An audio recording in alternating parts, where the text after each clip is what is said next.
Once known as the big brother of any alliance, today the Congress party is in the run-up into the elections have been reduced to a second fiddle. Whether be it in UP and Delhi, it has now been relegated to play the role of a junior partner. Wherein in Gujarat, it is reportedly decided to sign 2 seats, Bharuch and Bhavnagar, for the Aam Aadmi Party. It has also ceded space to Haryana by allotting 1 seat for the Kejriwal-led Aam Aadmi Party. Now, the Congress's decision has triggered a friendly fire with the staunch loyalists raising solid reservations against the party's decision to concede to Kejriwal's Aam Aadmi Party. As far as the children of Ahmed Patel, who was late Sonia Gandhi's political advisor, as we talk about late Ahmed Patel, the family has been giving out a terse message to the party. They have stated any Aam Aadmi candidate from Gujarat's Bharuch. Now, it is important to note that Bharuch was Ahmed Patel's bastion, and the decision that has jolted his daughter, his family, who was planning to fight from the seat. Let's listen into Mumtaz Patel.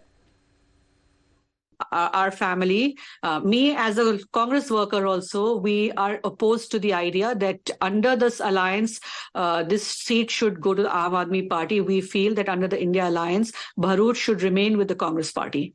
Traditionally, Gujarat has been a 2-party state. So either ways, we feel that there is no space for a third party. The alliance is very much needed. India Alliance is very much needed at a national level. We are all together to save democracy. But then it has to be planned out correctly.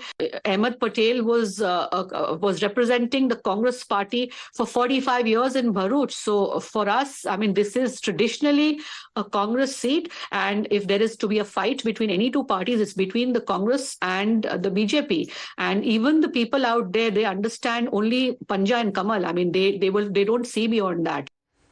Well, even Ahmed Patel's son, Faisal Patel, has declared that neither he nor his party workers would support the Aam Aadmi Party candidate in Bharuch. उनकी तरफ से ये कहना है कि ये seat हमेशा कांग्रेस की थी और कांग्रेस के साथ ही रहनी चाहिए. और उनकी तरफ से ये भी कहा जा रहा है that weeks after his father joined Ajit Pawar's NCP faction, Zeeshan Siddiqui की तरफ से भी एक रिएक्शन आता हुआ सामने आ रहा है, क्योंकि वो काफी नाराज है अपनी पार्टी से. और उनकी तरफ से ये कहा जा रहा है कि मैसिव कम्युनलिज्म हो रही है पार्टी के अंदर ही, और पार्टी के अंदर ही उन्हें निशाना साधा जा रहा है, क्योंकि ये राहुल गांधी के लॉयलिस्ट है जो पार्टी को बर्बाद करना चाहते हैं. देखिए, कांग्रेस एक डेमोक्रेटिक पार्टी है और ये जो इंडिया अलायंस गठबंधन जो है हमारे देश के लिए बहुत ज़रूरी है. और अलायंस में जो भी होगा, निर्णय होगा, वो कांग्रेस पार्टी को ही अगर कैंडिडेचर ये मिले तो ही कांग्रेस पार्टी को फ़ायदा होगा और इंडिया अलायंस को भी फ़ायदा होगा. भरूच डिस्ट्रिक्ट लोकसभा जीतने के लिए ज़्यादा आसानी कांग्रेस पार्टी की होगी. आम आदमी पार्टी की जो स्ट्रेंथ है हमारे एक ही असेंबली सीट में है. मेरा मानना है कि इंडिया अलायंस अगर मान के चलिए, ये निर्णय हम सब ने अभी भरूच डिस्ट्रिक्ट कांग्रेस ऑफिस में भी हमने सब ने लिया कि हम अलायंस में ये अलायंस नहीं चाहते हैं भरूच डिस्ट्रिक्ट में, कि ये हमें कांग्रेस को ही मिलनी चाहिए ये सीट. और जो पार्टी वर्कर्स जैसे कह रहे हैं, मैं भी वैसे करते रहूंगा. मैं इस अलायंस को सपोर्ट जरूर नहीं करूंगा. राहुल गांधी जी की जो टीम है उनके बाजू में, वो तो जितना पार्टी को खत्म करते जा रही है, उन्होंने तो लगता है सामने वाली पार्टी से सुपारी ले ली है कि हम खत्म कर देंगे पार्टी को. हम जब चलने की कोशिश करें तो उनके जो आसपास के इर्द गिर्द के लोग हैं कैसा बात करते हैं. मुझे तो भारत जोड़ो यात्रा में मैं जब नांदेड़ में चल रहा था तो मुझे हकारा गया. मुझे एक उनके क्लोज व्यक्ति ने तो ये कहा है कि अरे पहले चल 10 किलो कम कर, फिर देखो राहुल जी से मिलाऊंगा. अगर जिस तरीके से ये चीज चल रही है तो writing on the wall clear है कि उनको माइनॉरिटीज की हमारी जरूरत नहीं है, तो फिर हमको भी हमारे ऑप्शंस देखने पड़ेंगे.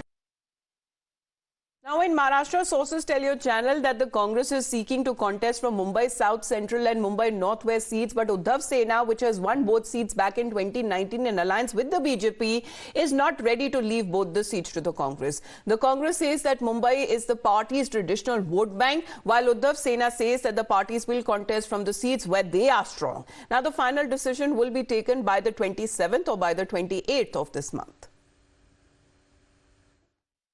मुंबई में ऑलरेडी कांग्रेस को मानने वाला, और कांग्रेस तो एक समय ऐसा था 10 साल पहले वाला, तो ज़्यादा से ज़्यादा सीटों कांग्रेस ही चुन के आती थी यहाँ पर.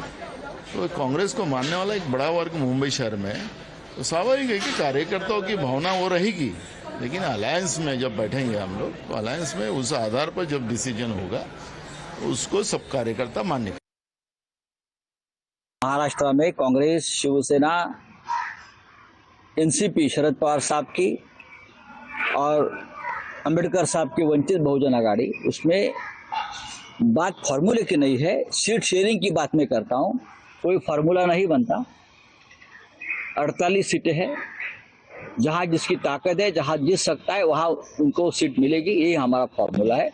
और 27 तारीख को दोपहर के बाद हम 4 ही प्रमुख नेता एक साथ बैठकर अंतिम निर्णय ले लेंगे।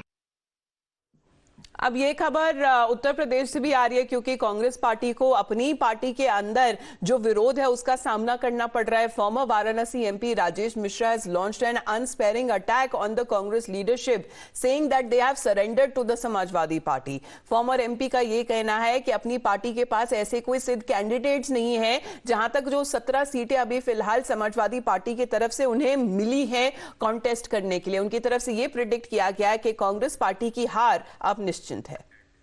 जहां तक अगर बात की जाए, क्योंकि 80 सीटों में जो 63 सीटें हैं वो फिलहाल समाजवादी पार्टी लड़ेगी और उत्तर प्रदेश से ये खबर आ रही है, लेकिन पार्टीज के बीच में जो सीट्स को लेकर जो बताया जा रहा था, जो तनातनी चल रही है, अब बताया जा रहा है उसे सुलझा दिया गया और शायद एक दिन वो जरूर आएगा जब जो ये इनविटेशन, जो न्योता भेजा गया था अखिलेश यादव को कि भारत जोड़ो न्याय यात्रा में वो हिस्सा ले, शायद वो अब सामने जरूर आ सकते हैं। लेकिन अगर हम बात करें, जो अलायंस फिक्स हुआ है नई दिल्ली में, हरियाणा में और गुजरात में, ये आम आदमी पार्टी के साथ हुआ है, लेकिन पंजाब में अलायंस फिक्स नहीं हुआ है, क्योंकि पंजाब में बताया जा रहा है दोनों पार्टीज अकेले लड़ेंगी। लेकिन यहां पर भी अगर दिल्ली की 7 सीटों की बात की जाए तो आम आदमी पार्टी बड़ा रोल यहां पर प्ले करते हुए नजर आ रही है।